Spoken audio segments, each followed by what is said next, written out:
नमस्कार साथियों, मैं सोनू कुमार अपने YouTube channel A1 online class में आप लोगों का स्वागत करते हैं। पिछले वीडियो में मैंने सोशल साइंस का क्लास स्टार्ट किया था जिसमें मैंने 1 से लेकर 15 तक का सॉल्यूशन दे दिया था। 1 से 15 तक का आपको क्वेश्चन करवा दिया था और आज का सेशन में 16 से लेकर 30 तक क्वेश्चन का सॉल्यूशन करवाऊँगा। ठीक है, चलिए बिना किसी देरी का क्वेश्चन स्टार्ट करते हैं। ठीक है, आज का पहला क्वेश्चन देखिए। आज का पहला क्वेश्चन 16 नंबर क्वेश्चन है। 2001 की जनसंख्या के अनुसार भारत में साक्षर महिलाओं का प्रतिशत है। 2001 की जनसंख्या के अनुसार महिला का साक्षर प्रतिशत क्या है? 53.70% है। ठीक है, अब ये याद रखिएगा। और श्रीलंका में बहुसंख्यक समुदाय की भाषा क्या है? और ऑप्शन लिखिए, इधर से ऑप्शन लिखिए। फ्रेंच फ्रांस की भाषा है। हिंदी इंडिया में बोली जाने वाली भाषा है। तमिल भी इंडिया में बोली जाने वाली भाषा है। और सिहरी श्रीलंका में बोली जाने वाली भाषा है। श्रीलंका में सिहरी भाषा बोली जाती है। और इसको याद करने का एक तरीका और है। श्रीलंका को मानिए श्रीलंका, श्री मतलब 100 से स्टार्ट होता है। 100 से श्रीलंका, 100 से सिहरी। ठीक है, ऐसे भी आप याद रख सकते हैं। ठीक है, आप ये क्वेश्चन पे आते हैं। 18 नंबर क्वेश्चन क्या बोला? भारत की वित्तीय राजधानी कहलाती है। भारत की वित्तीय राजधानी कहलाती है। ऐसे भारत की सिर्फ राजधानी, तो भारत की राजधानी दिल्ली होती है, लेकिन वित्तीय पूछ दिया है तो वित्तीय मुंबई हो जाएगी। मुंबई को वित्तीय राजधानी क्यों कहते हैं, चलिए आपको बतलाते हैं। मुंबई समुद्र के किनारे बसा हुआ है। आप लोग को पता है मुंबई समुद्र के किनारे बसा हुआ है। और मुंबई में बहुत बड़ा फैक्ट्री सब है। जितने बड़े फैक्ट्री है सब समुद्र के किनारे ही लगते हैं। और सबसे ज़्यादा फैक्ट्री मुंबई में ही बसी हुई है। और सबसे ज़्यादा मजदूर मुंबई में काम करती है। और मुंबई में फिल्म सिटी सब है। और मुंबई और देश निर्माण में सबसे ज़्यादा टैक्स मुंबई से ही वसूला जाता है। इसलिए मुंबई को ही वित्तीय राजधानी घोषित माना गया है। ठीक है, और देखिए श्रीलंका की आबादी में तमिलों की संख्या कितनी है? देखिए श्रीलंका की आबादी में तमिल की संख्या 18% है। श्रीलंका में तमिल 18% है। और श्रीलंका में तमिल उत्तर पूर्व में रहती है। ठीक है, श्रीलंका में तमिल 18% आबादी है। अब आते हैं नेक्स्ट क्वेश्चन पे। यहाँ पूछा 15वीं लोकसभा में महिलाओं की कुल संख्या कितनी थी? 15वीं लोकसभा में ये सब क्वेश्चन देखिए, क्वेश्चन क्या बोल रहा है? 15वीं लोकसभा में महिलाओं की कुल संख्या कितनी थी? 15वीं लोकसभा में महिलाओं की कुल संख्या 59 है। 59 महिला सांसद 59 महिला सांसद चुनी गई है। 15वीं लोकसभा में चुनी गई थी, समझे? 15वीं लोकसभा में 59 महिला सांसद है। 59 महिला सांसद। आप इसका परसेंटेज निकालिएगा।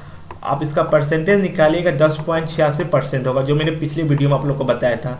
10.86%। 15वीं लोकसभा में महिला की 59 महिला है। 59 सदस्य महिला है, जिसमें से परसेंटेज 10.86 निकलेगा। ठीक है, पूरे इंडिया की बात बोल रहे हैं। 15वीं लोकसभा महिलाओं की भागीदारी इतना परसेंट थी। आइए अब 16 नंबर क्वेश्चन क्या बोल रहा है, 21 नंबर क्वेश्चन क्या बोल रहा है? महिला में अश्वेत शक्ति आंदोलन उग्र रूप से कब उभरा था? महिला में अश्वेत शक्ति आंदोलन 1966 में उग्र रूप से उभरा था। याद रखिएगा क्वेश्चन। दरबन में नस्ल भेद विरोधी सम्मेलन हुआ है। दरबन में कब सम्मेलन हुआ है? देखिए कब हुआ था? 2001 में हुआ था। फिर से क्वेश्चन पढ़िए। ये सब क्वेश्चन को याद रखना पड़ेगा, सब कोई ट्रिक नहीं है। ये सब डेट वाला क्वेश्चन हमको याद ही रखना पड़ेगा। अब ये दोनों क्वेश्चन फिर से पढ़ते हैं। दरबन में नस्ल भेद विरोधी सम्मेलन कब हुआ था? 2001 में हुआ था। अमेरिका में अश्वेत शक्ति आंदोलन उग्र रूप से 1966 में हुआ था। अब 2 से 3 बार पढ़िएगा, याद हो जाएगा। ठीक है, आप लोग को एक बार रिवीजन भी करवा दिया जाएगा। ठीक है, आप आइए। ब्राजीलियम के किस शहर में स्कूलों में फ्रेंच बोलने पर रोक लगा दी? जो ये सब क्वेश्चन है ना, ये सब क्वेश्चन करंट अफेयर मतलब से है, वो क्वेश्चन डाला गया है। ये हमेशा चेंज होता ही रहता है, कोई बड़ी बात नहीं है। ब्राजीलियम के किस शहर के स्कूलों में फ्रेंच बोलने पर रोक लगा दी गई है? ये इसका ए नंबर ऑप्शन हो जाएगा। मर्च टैम पे रोक लगा दी गई है। ठीक है, ये क्वेश्चन याद कीजिएगा। आते हैं अब 24 नंबर क्वेश्चन। इसको पहले मिटा लेते हैं अच्छा से, उसके बाद 24 नंबर क्वेश्चन के आगे देखा जाएगा। 24 नंबर क्वेश्चन आपको तो ऐसे बता दीजिएगा। 24 नंबर क्वेश्चन पिछले मतलब पहला वीडियो में भी आया था, ये दूसरा वीडियो में बता दिया था। भारत में वर्तमान में कितनी प्रतिशत महिलाओं को सांसद के प्रतिनिधि प्राप्त है? कि यहाँ 59 महिला सांसद चुनी गई है 15वीं लोकसभा में, लेकिन इसका परसेंटेज पूछेगा तो परसेंटेज 10.86% होगा। ठीक है, 59 महिला सांसद चुनी गई है 15वीं लोकसभा में, चुनी गई थी 59% महिला, और इसका प्रतिशत निकालिएगा तो 10.86 हो जाएगा। अब श्रीलंका में तमिल 18% आबादी तमिल की है। श्रीलंका की आबादी में 18% लोग तमिल है, और वो किस प्रांत में रहती है? उत्तर पूर्वी प्रांत में रहती है। श्रीलंका के उत्तर पूर्वी प्रांत में रहती है। ठीक है, मान के चलिए ये श्रीलंका है, और तमिल जो रहता है इसका उत्तर पूर्वी प्रांत, इस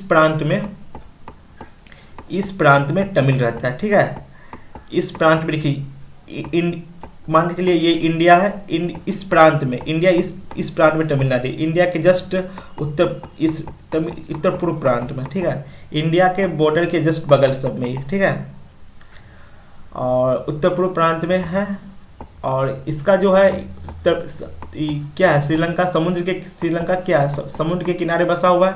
और आप लोगों को पता होगा रामायण में यहाँ मतलब वहाँ एक राम सेतु पुल बनाया गया था, और राम सेतु पुल साउथ में ही पड़ता है। भारत के साउथ से ही राम सेतु पुल का निर्माण किया गया था, और साउथ से ही श्रीलंका जाने का अथी है। साउथ में तमिल लोग का निवास, साउथ में तमिल लोग रहता है।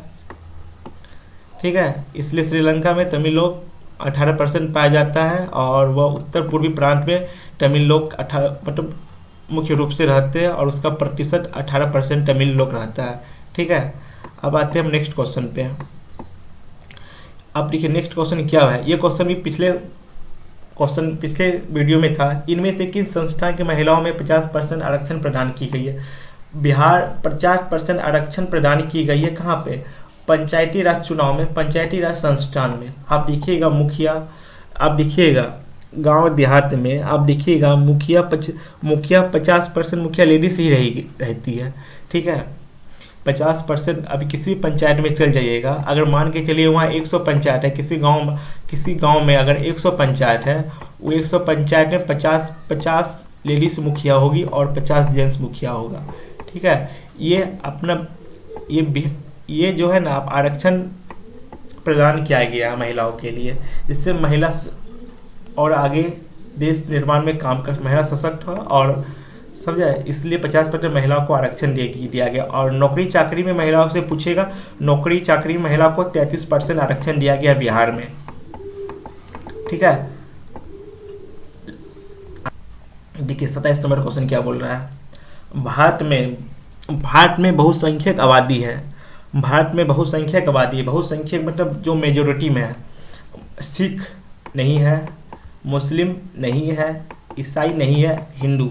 भारत में हिंदू की जनसंख्या सर्वाधिक है, इसी हिंदू की जिसकी संख्या सर्वाधिक होगी उसे बहुसंख्यक कहते हैं। ठीक है, और जिसकी संख्या कम होगी उसे अल्पसंख्यक कहते हैं।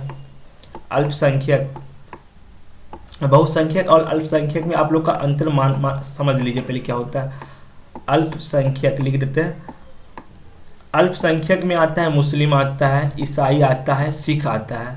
ठीक है, अल्पसंख्यक में ईसाई आता है, मुस्लिम आता है, सिख आता है, जिसकी जनसंख्या मतलब कम है बहुसंख्यक से। बहुसंख्यक में हिंदू आता है, और हिंदू अपने इंडिया में हिंदू बहुसंख्यक है, हिंदू की आबादी ज़्यादा है। ठीक है, कोई राज्य होगा जिसमें हिंदू अल्पसंख्यक है, कोई बात नहीं है, लेकिन अब भारत में ओवरऑल भारत की अगर बात करें तो भारत में हिंदू बहुसंख्यक है, और अल्पसंख्यक में आता है सिख आता है, ईसाई आता है, और मुस्लिम आता है। ठीक है, अब आते हैं नेक्स्ट क्वेश्चन पे। देखिए 28 नंबर क्वेश्चन क्या बोल रहा है। बहुत सिंपल क्वेश्चन है, आप लोग क्वेश्चन का जवाब दीजिएगा हमको। 28 नंबर क्वेश्चन मतलब भारत संविधान के अनुसार भारतवर्ष को घोषित किया गया। भारतवर्ष को घोषित किया गया, ऑप्शन पढ़िए। हिंदू राज्य नहीं होगा, बहुभाषी राज्य नहीं होगा, धर्म सापेक्ष राज्य नहीं होगा, धर्मनिरपेक्ष होगा। धर्मनिरपेक्ष मतलब होता है भारत में किसी भी धर्म, भारत में जो है संविधान जो है धर्मनिरपेक्ष। भारत क्या है? एक धर्मनिरपेक्ष राज्य है। इसमें किसी भी भारत के संविधान में किसी भी धर्म के लोग रह सकते हैं। किसी भी धर्म के लोग अपनी अपनी इच्छा के अनुसार धर्म ग्रहण कर सकते हैं और अपने धर्म की पूजा पाठ प्रचार उच्चार कर सकते हैं, जिससे आप धर्मनिरपेक्ष बोलते हैं। ठीक है, भारत के संविधान में ये एक खूबियाँ है। अब आते हैं नेक्स्ट क्वेश्चन पे। ठीक है, 29 नंबर क्वेश्चन क्या बोल रहा है? काले दस्ताने और बंधी हुई मुट्ठी प्रतीक है और श्वेत शक्ति का प्रतीक है। ठीक है, और श्वेत शक्ति का प्रतीक है। और 30 नंबर क्वेश्चन आते हैं और लास्ट क्वेश्चन आज का है, इनमें से कौन सा व्यक्ति ऐसे है जिनके नाम पे दलितों के उत्थान से संबंधित इनमें से कौन सा ऐसा व्यक्ति है जिनका नाम दलितों के उत्थान से संबंधित नहीं है? दलितों के उत्थान से संबंधित नहीं है, क्वेश्चन बहुत इंपॉर्टेंट है। दलितों के उत्थान से, दलितों उत्थान राजेंद्र प्रसाद का, इसका आंसर बी हो जाएगा, राजेंद्र प्रसाद। बोलिए कहा है? दलितों के लिए भीमराव अंबेडकर ने आरक्षण की व्यवस्था की है। ज्योतिबा फुले दलितों के लिए आंदोलन की है। और प्रिय स्वामी नायर दलितों के भले के लिए बहुत सा योजना और बहुत सा की गई। ये सब ज्योतिबा फुले, भीमराव अंबेडकर, पेरियार, रामास्वामी नायर दलितों के उत्थान के लिए बहुत सा काम किए हैं। जबकि राजेंद्र प्रसाद के बारे में आप जानिएगा, राजेंद्र प्रसाद प्रथम राष्ट्रपति थे और भीमराव अंबेडकर संविधान निर्माता थे। और इन्होंने ही संविधान निर्माता थे और इन्होंने SC ST आरक्षण की प्रावधान संविधान में किया है। और ठीक है, और ये सब दलितों के उत्थान के लिए कोई ना कोई कार्य किया है, ज्योतिबा फुले, स्वामी नायर और भीमराव अंबेडकर। लेकिन राजेंद्र प्रसाद दलितों के उत्थान के लिए कोई काम नहीं किया है और इसका जिक्र भी नहीं है इतिहास में। और डॉक्टर राजेंद्र प्रसाद का जिक्र प्रथम राष्ट्रपति के रूप में जाना जाता है और जो बिहार के थे। ठीक है, आज के लिए इतना ही। अगर मेरा वीडियो आप लोगों को पसंद आए तो वीडियो को लाइक कीजिएगा, शेयर कीजिएगा और चैनल को सब्सक्राइब कीजिएगा। धन्यवाद।